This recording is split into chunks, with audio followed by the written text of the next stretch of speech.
Semanal de Carlos Segiaro. ¿Qué puede ocurrir con la economía? Hace unos días, el ministro de Economía, Luis Caputo, dijo que se está produciendo una reactivación en varios sectores, pero que todavía va a llevar muchos meses hasta que esa recuperación se note en los bolsillos de la gente.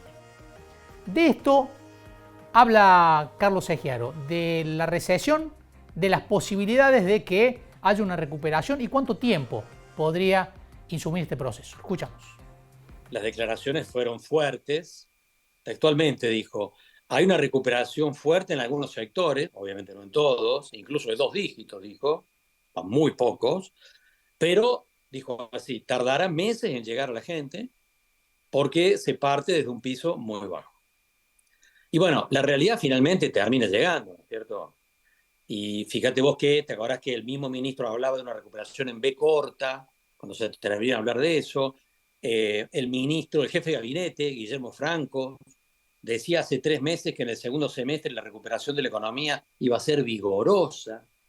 Y contigo compartíamos, ¿no es cierto?, en este espacio hace meses atrás, que no había ningún elemento para tener una visión optimista sobre la recuperación de la actividad económica en el segundo semestre, porque millones de personas que tuvieron una fuerte pérdida de poder adquisitivo en el primer semestre, de ninguna manera iban a recuperar ese poder adquisitivo a lo largo del segundo semestre.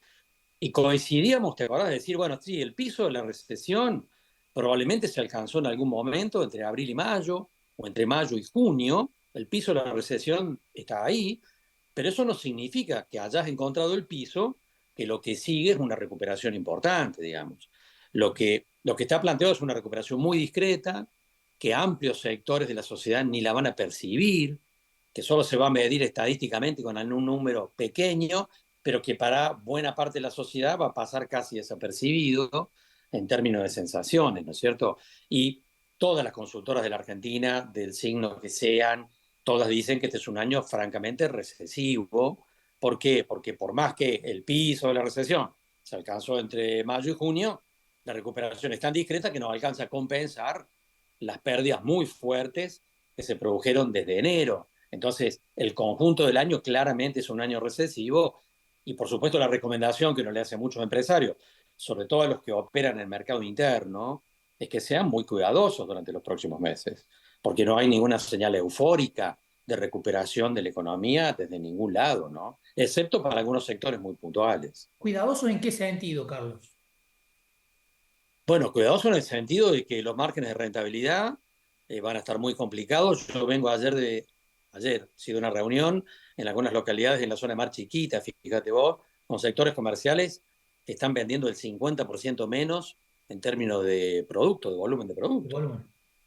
Entonces, y por supuesto, he tenido otras reuniones esta semana con supermercadistas del interior de la provincia y todos mirando esa película donde el único queso que se vende es el queso cremoso, donde el consumo de lácteos se cayó 20%, donde el consumo de carne vacuna no remonta de ningún punto de vista. Bueno, obviamente, esta pérdida de poder adquisitivo de millones de personas tiene un impacto en cascada sobre muchos sectores productivos y sobre muchísimos sectores comerciales. Entonces, subirse a una lectura optimista, digamos, que no se corresponde con la realidad, no es la mejor recomendación que le podés hacer a un empresario, ¿no? De cara a los Bueno, próximos meses, sino que sea muy cauteloso con las decisiones que toman. bueno, y las últimas estadísticas de consumo masivo, ¿no? De alimentos, de consumo de artículos elementales y también las ventas, por ejemplo, en combustibles que cayeron el 25%, los alimentos en torno al 20%. ¿Qué debería pasar para que eso se revierta, digamos, una recuperación del poder adquisitivo, pero el gobierno a la vez sigue con su objetivo de secar la plaza de pesos? ¿Cómo se produciría esa recuperación?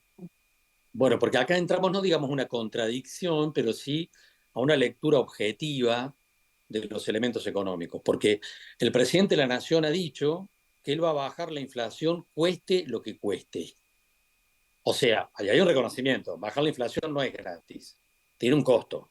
Y el costo no es solamente voy a emitir menos. Bajar la inflación de esta forma, digamos, y con la estrategia que sigue el gobierno, tiene consecuencias. Una es la recesión. Una es dilatar la recuperación de la economía. Y la otra consecuencia, de la cual se quiere hablar menos, pero que está arriba de la mesa, es la pérdida de competitividad externa del país, porque el gobierno argentino usa una estrategia súper ortodoxa para bajar la inflación que tiene que ver con pisar el tipo de cambio. Y las señales de pérdida de competitividad externa son más que elocuentes. Solo un ciego puede no querer mirar lo que está ocurriendo en términos de pérdida de competitividad de diversos sectores productivos a través del atraso cambiario. Ujú. Carlos, hay expectativa en algunos sectores, en varios sectores, del efecto que puede llegar a tener una medida que el gobierno va a implementar desde el 1 de septiembre, desde el 2 de septiembre, mejor dicho, que es la baja del impuesto país. ¿Puede haber algún efecto de baja de precios, como dijo también el ministro Caputo?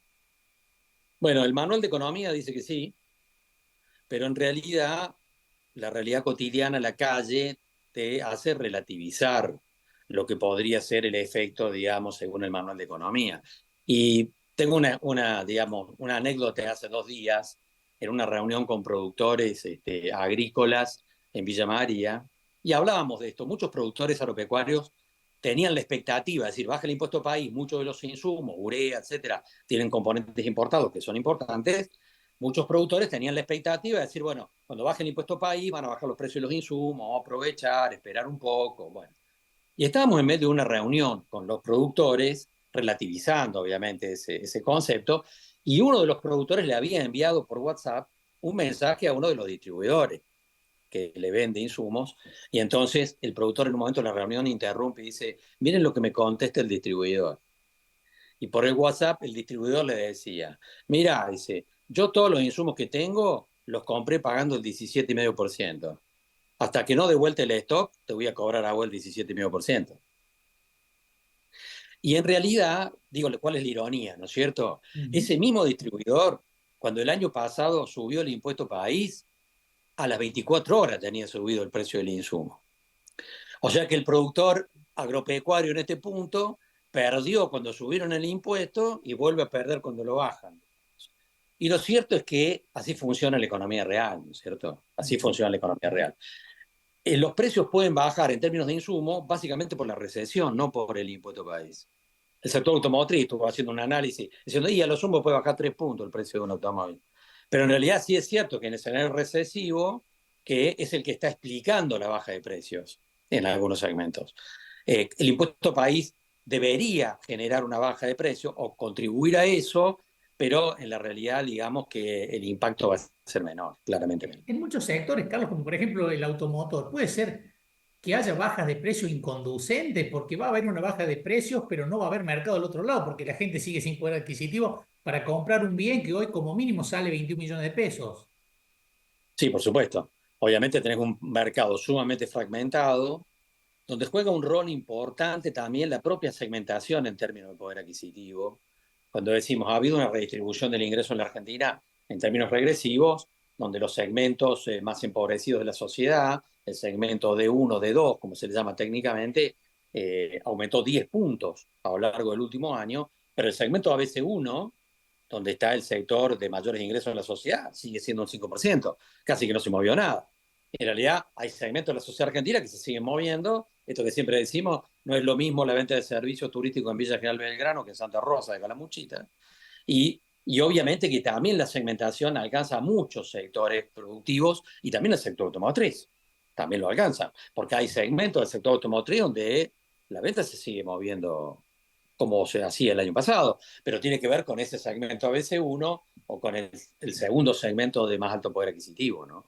Hay otros sectores, obviamente, más abajo, donde la situación no da, por supuesto, para comprar un auto, a pesar de la recuperación del crédito, ¿no? Porque hay mucha gente que está todavía contando cómo llega a fin de mes, ¿no?